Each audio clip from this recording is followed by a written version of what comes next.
final presenters to do a presentation on chalktivism.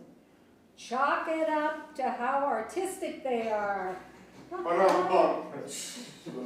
Joe and Tim create magnificent chalk murals on sidewalks and walls, and Tim is also responsible for the beautiful work-in-progress chalkboard piece that hangs proudly at Wishbone, so do check it out.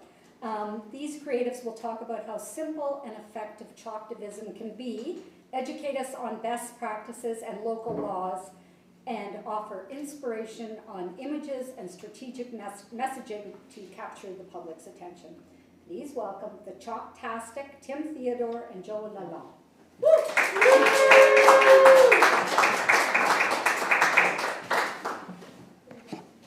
Hello. Hi. Hey. Nice to meet you. Some of you are new faces, some of you are, well, a lot of you are new faces actually, but I remember some of you a long time ago. It's nice to see everyone again.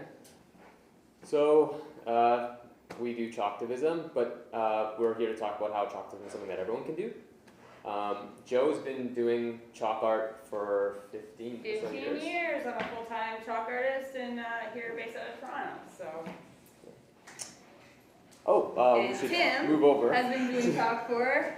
I've been doing chalk art since I guess I went vegan, so in 2016. What got me started was I was walking downtown Toronto and I saw this guy doing chalk art of the lady in the ermine. It's this very famous artwork, and I took out my phone and I took a photo of it. And I was just getting into activism, so I was thinking a lot about activist things, and I was like, what if I were to do something like this, but I would do it with a vegan message, but I would try to do it good enough that people would take out their phone and take photos of it too. And then it's like, okay, if I'm sharing this, maybe people will share a vegan message when they're not vegan too. So that was the whole idea that got me started. And then along the way, I met Joe, and yeah, so now we'll talk a bit about the ins and outs, because one other thing I'll mention as well is now like it's become a lot more popular that there's a meetup that happens at Christie Pitts every year in the summer at the Toronto Vegan Chalk Day, and they do a bunch of different things there every Wednesday. It's usually when it was. I think the last year actually shifts a bit from Wednesdays to Thursdays, but it's flexible, so if you can't make one night, you should be able to make another night. And people do stuff together, so if you run out of ideas, it really helps to kind of feed off of other people's work. And a lot of it's words. So it's cool to kind of have something that's regular, because the people of that community and who frequent that park are going to kind of expect it. And if they enjoy the stuff, they'll maybe want to check it out and see like what's new. If not, at least it's always getting in their head, right? Which is the whole point of all these forms of activism. So yeah, we'll talk a bit about, I guess, the legal side of things, and where would you want to go first? About the legal side of things? Or just everything in general. You want to go somewhere else first? Yeah. Well, legally, here's the thing, like, there are cities with anti-chalk bylaws because of activism. They put it on the bylaw in the books. They completely ban chalk completely. Toronto is not one of those cities. Montreal is one of those cities. Calgary is one of those cities. Toronto isn't. So there's always a concern about trying to ensure that we still have the ability to do chalk, both as a professional, like myself, who does it for a living, and as well as for activism and for community efforts. Because what ends up happening is 5-year-olds end up with $5,000 fines in Calgary. And I've known activists who've gotten $5,000 fines for chalking out front of Stampede and events like that. So it's always about stay positive, be friendly. If somebody tells you to stop, like a police or a bylaw, stop. There is a bylaw system in Toronto for chalk. It is for busking. So if you're not making money, but you have to make it very obvious you are not asking for money, because there are performers who have been given bylaw fines for performing when they were not asking for money, they were not busking, but the bylaw was like, prove it. So that person had to turn around and hire a lawyer in order to get most of those fines stricken out of court, and it's going to be the same amount of cost for that lawyer. So realistically, it is a low risk, very low risk. I see chalktivism all the time. Most people don't really start calling the city, calling bylaw, like trying to get it shut down. But it is always, good to make sure that you're checking for fire hydrants, because fire hydrants are on public property, bicycles, bicycle racks, things like that. You're trying to look for markers of public space, and you can usually see the actual line that allows you from private to public property as well. So, and then sometimes if you can get a private property space, if you can be like, hey, I just want to like do some beautiful art and make some pretty messages. Oftentimes you can even just get somebody on private property to be like, yeah, do it here, and no one can touch you. So like it's just about being friendly, being the local chalk friend, and that will help diminish a lot of like potential escalations or anything like that. It's just, you know, you're making something pretty for people, and just stick with that. And if people want to talk to me, they can talk to me. But you know, as far as like the legal stuff goes, that's pretty much as risky as it gets. It's like I said, Toronto is a very low risk city for that. The main concern is just making sure that we don't become like Calgary. Yeah, I've been doing it for I don't know how many years now. I guess 8 years, and I used to get the permit, but I've never been asked for it. So after 2 years of getting the permit, I didn't need to really bother with it. I've had police officers there in front of me as I'm chalking, and they'll say something good about the thing, or like the activism, as opposed to like, don't do this. And when I did chalk at Ripley's Aquarium, because we would do like protests there with the megaphone and all that, the cops would just say, okay, just do it on this side of these poles. Like, so pretty much, unless you have other things going that's going to piss off the officer, if there's really not much of an issue. And a lot of cases, like at the park, the Toronto Beacon chalking at Christie Pitts, officers are usually never even there.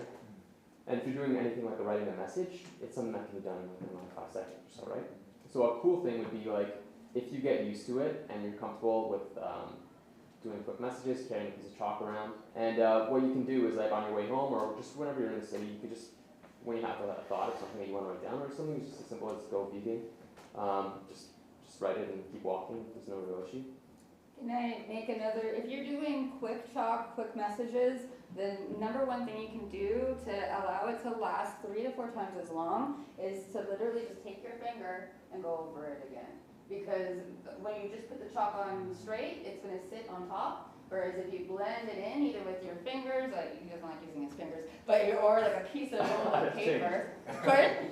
I've changed. You changed! The bad influence. But like rolled up paper, and you can literally, nice and tight, and you just take that paper and go over it, and then it's going to actually sit in the cement. And obviously it's not going to last forever, but it's going to be able to stand up to a lot more walking traffic and to even potential rooms. So. And that can transfer into like our discussion of where to chalk. A cool idea is to do it where there will be a lot of people, and you can think about your target audience too. So I've done it at bus stops with the shelters, which makes sense because people are going to be sitting there waiting for the bus a lot of the time. So you can chalk inside there.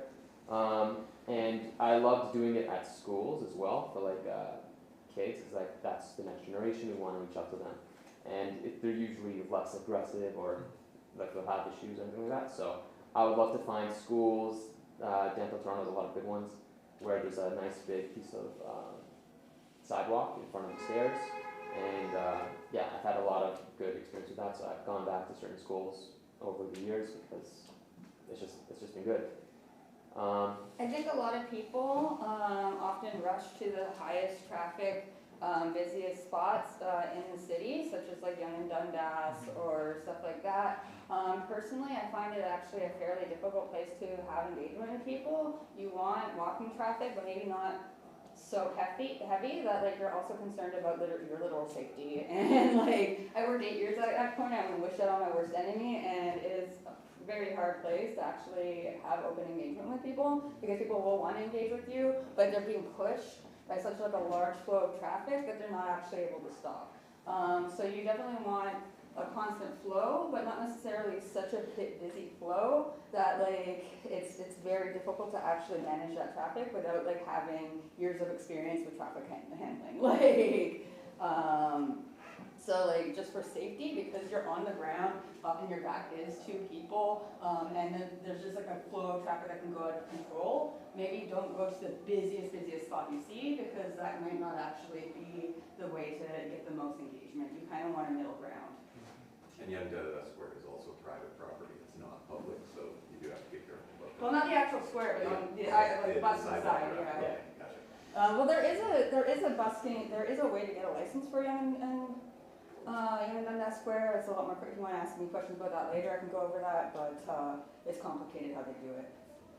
Plus, you've got like the people on the megaphones or preaching other things, so it's hard to have conversation with people, which is also a really good benefit. If you're doing a bigger piece, that's why I also like doing a bit bigger pieces. Or if you do like these group events where you're going to be there for a while, it's a great opportunity to have conversations with passerbys. Especially because it's a form of activism that is less aggressive. It's a lot more approachable. We're not like going to people. We're not disturbing restaurants. We're just there chalking and people are walking by. And if they choose to stop, that's on them. We don't even say like, hey, do you want to come and look at this? It's just people want to stop and they want to see. And from there, it's really easy to foster some sort of conversation. I've had a lot of positive conversations from strangers to just, I don't know, people will even just give money when I don't have a hat out, just because they're like, thank you for doing this, and yeah, so it's been good. I haven't gone to too many of the Toronto vegan chalking ones at Christie Pitts recently, but I'm pretty sure there's been conversations that happen there as well. And Joe's a professional at having like the best reactions to people as they're walking by. Oh, maybe she won't say any of this. I'll say it for her. She carries a lot of good energy where she'll like make people feel really good when they're passing by, and it'll also draw people in too. So if you're like me, when I chalk, I'm kind of focused and not doing the best job of actually focusing on that side of things. So if you're like Joe, great. If you're like me, it's good to have someone else join you who like handles that side of things while you do the chalk art. Yeah, and a lot of times too, like I think part of the reason why I really make sure that I have like a very approachable energy on the street is that there is a lot of people who won't come up to you if you're doing art because they're like, oh, they're working so hard and it's so pretty and I don't want to disturb them, not realizing that's why I'm there. And like obviously like I'm coming from like a more of a busking angle of this, but yeah, like being friendly, smiling at people, it shows people that, hey, you can come up and say like, hey, what are you doing? Can you tell me about your art? And it allows you to like, there's no better engagement than somebody wanting to engage with you, and like fostering that environment allows them to really consider supporting you or thinking about what you have to say, or maybe going to a website, or however, like they're way more likely to meet you on that level. So. Also, one thing I wanted to mention, because I think I made it something up. Joe's pronouns are they and them, and this is their work. You've been staring at for the last 5 minutes. So I do, when I do busking, I do love drawing, like I'll draw anything, I'm a human photocopier, but I love doing a lot of local native wildlife because it allows me to have open up conversations about local wildlife and things we can do as a community to take care of them. I'll do like every spring I do a red-winged blackbird piece. Everyone's like, that bird attacked me, and I'm like, that's a great dad! And then we start talking about supporting the lovely parent birds that are in this city and not being mean to them. So like, it's about like sometimes just having a platform to create conversations that like people wouldn't always have, and animal portraits are a really great way to do that, as well as like rescued animals from that are living in sanctuaries and stuff, because nobody's going to say anything bad when you're like, this lovely animal is living in a sanctuary and living their best life, and they're rescued and they're not going to be a product, and people aren't going to like, nah, you on that, so. I just wanted to do a quick time check. How much time do we have, and when did you want to take this one? You're good. Great. And Joe, do you want to stand closer to the artwork and in frame? Great. So I haven't actually clicked these right arrows. I'm not sure what's going to be on the next slides. Oh, a nice one. I'll show you. So yeah, I also want to do a bit of, if we have extra time, I'll wait a bit, but I wanted to make this sort of thing more approachable for people who feel like there's no way I'm going to be able to do anything like that.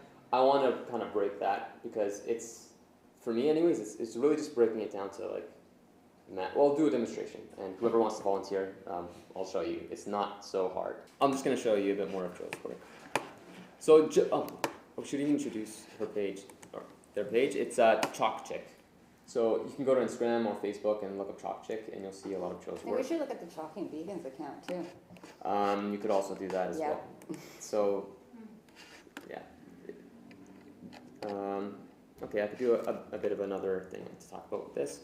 So what I looked for when I initially did pieces is to find reference images.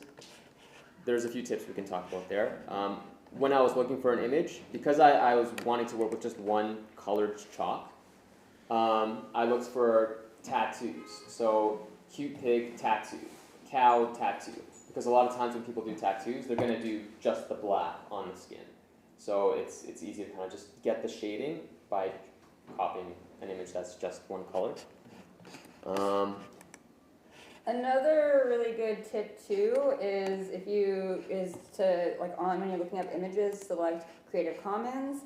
There's also a bunch of like image like Pixabay, stuff like that, where it's completely free reference material, and it's less likely that people are going to be reusing it over and over again. And you can often tell like where they took the photos, stuff like that. Or like I said, like with rescued animals, you can just reach out to local sanctuaries, ask them if they're okay with that. I mean, they usually are.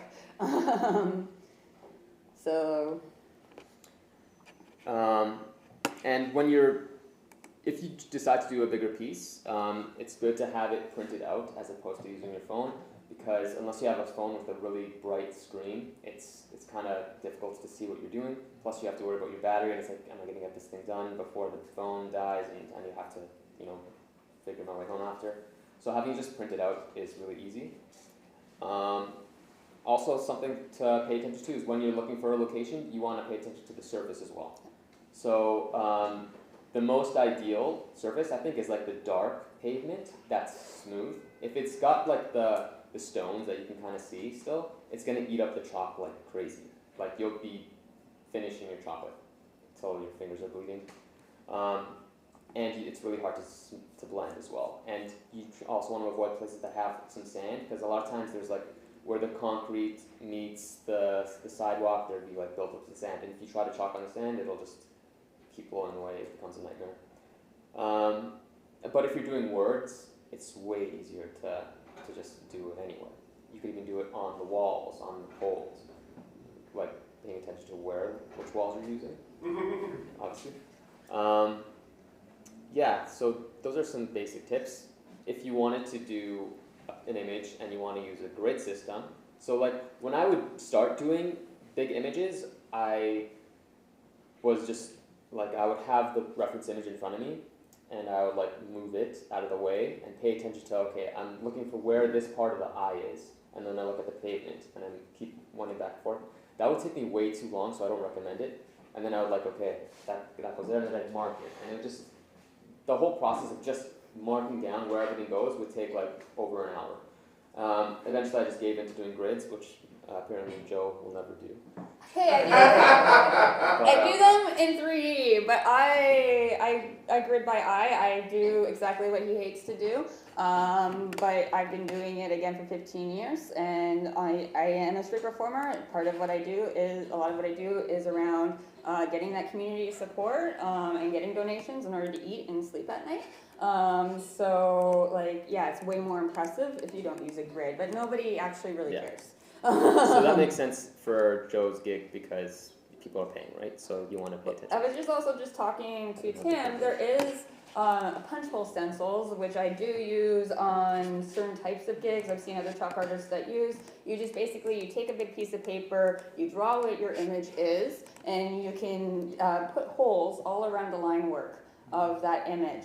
Then you put the piece on the ground, and then you just tape it down, and you just rub powdered chalk or baby powder over the whole image, pull up the paper, and you've got yourself an entire stencil to go over and fill in. And so really, like, I do that for gigs where I have I had a gig where I had like an hour to do an entire hockey rink with all the logos and stuff. So like we had to kind of stencil everything in order to do that in an hour. So that is a really good way if you want to do something quicker, because a lot of the pieces you've seen are like that I did are like 8-hour pieces. So yeah. Yeah, that's another thing to consider also is if you're gonna do a big piece, like the usual piece that I would do would be 3 or 4 hours. The longest one I did was 7, and when I was doing 7, my legs started to shiver and shake. So you want to also take care of yourself and not do too complicated of a thing. Also, it's really good to kind of just not be too planned out. Like both Joe and I are very much, what's it called? Flexible. And there's another word I can't think of, but it's impulsive, I guess. Where like a lot of times I would go to, if there's an event and I'm supposed to chalk there, I won't even think about what I'm going to do till I'm there. And there's times where I'll have a plan and I won't have time to finish everything, so I'll just be like, okay, this is probably the most important thing to focus on. The reason why I liked doing the grid after is because when I would first do pieces, I'll just go back as well. So here's a good example, I think. When I first did pieces, I wouldn't do any of the writing because I need to do the piece first to know where the writing would go. But it helps to have the writing done first because as you're chalking, people are going to be walking by and your message isn't going to be heard by all those people until the very end, which isn't very good. So if you do the writing first and then you start working on the piece, people will know what's going on and they're going to be like, okay, I'm curious about if it's a film like Seaspiracy, what's Seaspiracy? Even if they don't see the image, they'll see that and they might be curious enough to be like, what's this about? And to add that, again, going from like busking knowledge, the first thing I always do is my hat lines, which is basically my introduction and telling people to give me money. But like, so I always do that first, and what it does is it stops people. So people are like, oh, that's nice, I want to read this. And so you always want to have that writing there first because it allows you an opportunity to actually connect with people and allow them to know that, hey, you're there to be connected with. So. But using the grid system is good because it'll allow you to figure out where the text goes before you've done everything else. So I'll actually get some volunteers to try this out. I want to give you an idea of how I go about it. This includes like the chalk that's in there right now, the chalkboard. I had the similar thing. I didn't do the grid for some of it, but in my mind, I'm doing the exact same thing. So here we have an image of a cow. It's a very basic image, so it's easy to like focus on certain features. So I want someone to help me figure out where certain parts of the cow will go on the left side. Looking for a volunteer. So we'll do it like this. Why isn't it? There we go. Should I volunteer someone or just grab a human? If anyone wants to. If not, that's okay. Does anyone want to raise their hand to try and figure this out? Yeah! Woo! Okay, so you can actually stand closer to the TV there, and we're going to help, or you're going to show us where this eye would go. And I'll give you a bit of tips as well. But you can give a general idea just by looking at this image here, the reference image, using the grid system, or I can even do without the grid system first, if that helps, just to show how it can help. So here's the cow. Just by referencing this image here, you can kind of pay attention to, this is a very basic grid, it's just 4 giant squares. But you're able to kind of judge, okay, this square, if you were divided in half, that eye falls where? Like on the left side or in the middle? Like you've got a basic idea. It's pretty simple, right? That's fine. So looking at the reference image, Yeah. you're looking at the eye, right? You can, if I add one more grid, so you can see like it's this eye, the left eye, or its right eye, is not in the center of the square, right? It's to one side of the square. So, yeah, let me do this grid again, sorry. It's my first time ever trying anything like this. So yeah, where would you say it is? Right there. Okay, keep your finger there. I'm gonna move. this to where your fingers. Tell me where. Is it exactly where you say? A little down, maybe. A little down. Yeah, right there. Right there. Okay, let's figure it out. If you got it. You got it spot on. It's pretty simple. But the way, we could try other things too, like the tail, if you want to focus on that. But basically, the idea is, if you don't want to draw too many grids, because if you were to focus on drawing all the little squares in the big squares at an actual thing, it's going to take you forever, and you're not going to want to do that. Can I talk about chalk lines? Sorry, Tim. I wanted to. Yeah, go.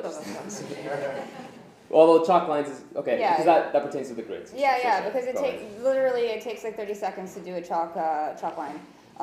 You basically, it's a snap line. You put the string down. It's covered in chalk. You pull it. It leaves the line. It comes off very easy. It allows you to do a grid like that in 10 minutes rather than an hour. Yeah. Another thing that I use instead is like just a square. You could use a piece of cardboard or a plastic one, and you just put it down and you trace around it, put it down, trace around it, put it down, trace around it, so you're not doing any measurements, not worrying about if your angles are straight or whatnot, or if it'll end up kind of not centered. It's just place it on the line and keep going. It took me like 5 minutes to get that done. So if you just have a big grid and you don't want to do a small grid, you kind of just in your mind, I'm like, okay, I can divide this into 4. And this is definitely in the bottom left. But say this is a very basic image. If you had a bit more detail, then you would kind of just say, like, I would use pieces of the cow. So the cow's mouth is about 3/4 of a square. And I know the eye is a little bit more than the mouth. So if I've got the mouth down, I would just reference that piece and be like, okay, it's a little bit more to the left of the mouth, but there's still space between. So you're just kind of like using references and dividing the image into fractions, and it's like, okay, this is 1/3 of the mouth. The eye, how do I know like the size of the eye compared to the size of the mouth? Well, the eye is about 1, 2, 3 heights. 3 eyes makes the top of the mouth. I would do things like that. And it's just like the more you build it, the more you go, and you can always go back and like, no, this is not right, and just erase it and go again. It's the beauty of chalk. So anyways, the whole point of this is just, no matter what image you want to do, whether it's basic or a bit more, it's literally just that. It's literally just math that allows me to make it like from a piece of paper to the floor. It's not like I've got the whole thing and I know where everything's going to go. It's just I work a bit at a time and figure it out. So I think this is something that anyone can do if you're able to just sort of visualize fractions and how big something is compared to something else. Anyways, the whole point of why I want to do this is because I don't want people to just feel limited to just doing writing, because if you don't like to write, then you're going to be like, why am I going to be involved in chalking? And a lot of people have great ideas, but they're just like, I can't do it, so I'm not going to explore that. But if you feel more capable, then who knows how many other chalk artists and bigger pieces, because there's a lot of benefits to doing pieces as well as just doing writing. Although I'm not knocking writing at all, because writing is also got a lot of great things. I just hate doing letters as well. So if you're like me. Lettering is harder generally, so don't let, doing all these words feels tricky to me. Don't let that discourage you from doing art, because especially something with more organic shapes, a lot easier than doing something that's very regimented like lettering is. There's a grid system there, Joe. Oh, because it's 3D. I only do grids Oh, for okay. 3D. 3D is our next level. I'd love to do something like that as well, because that's really a photo op kind of piece where people are going to want to pose with the image. Do I have a pose photo of this one in here? I don't think so. It doesn't look like there's a slide. I do have some pose photos of that one, but... Eventually it'd be cool to like have a bunch of people working on something together. Like I would love to do one that's like a 3D image of inside a slaughterhouse. That's something eventually I'd like to do, because people maybe want to pose with it, but then they're posing with something that's very like vegan and visceral. What else do you want to talk about? I guess we could just say that this is, I think, the most approachable and, I can't think of the other word that I used to use, but accommodating, easy form of activism that everyone can kind of do. If you're obviously in a wheelchair or something, it might be difficult to do something like this, but aside from that, if you're afraid to do certain forms of activism because you're not the type of person who will approach people or is comfortable conversing with them, and if they challenge you, you don't know how to talk back or anything like that, this is one where you can do, if you're introverted and you want to do alone, you've got this. You can do whatever you want, you have total creative freedom.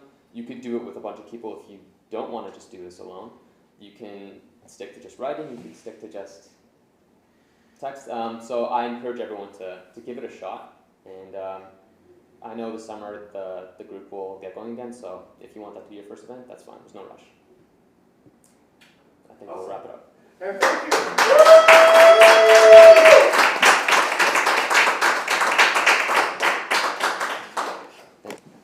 Did anyone have any questions? What are some of the engagement nuggets that you toss out if somebody, I think you were mentioning earlier that sometimes you're the personality.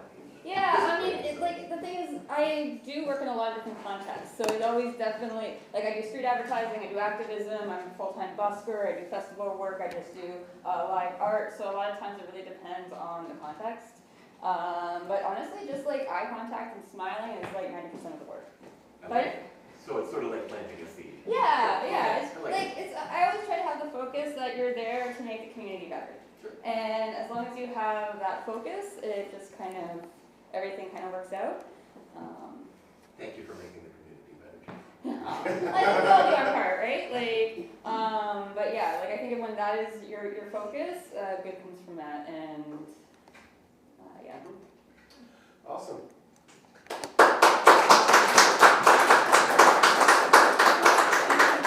Thank you everyone for your kind attention. There are no doubt thousands of simple ways that we can stand up for our beloved animal friends. Here today we've touched on just a handful of them, so I hope through this mini workshop you will be encouraged to incorporate these easy-peasy everyday tips. And finally, just to mention that Wishbone Animal Rights Lab is a volunteer-driven, largely self-funded initiative. Donations allow us to host more community building events, develop more programming, conduct more workshops, create more content, purchase more equipment and literature, and cover our monthly art costs. The begging portion is over. Thank you again. I really appreciate everybody's time.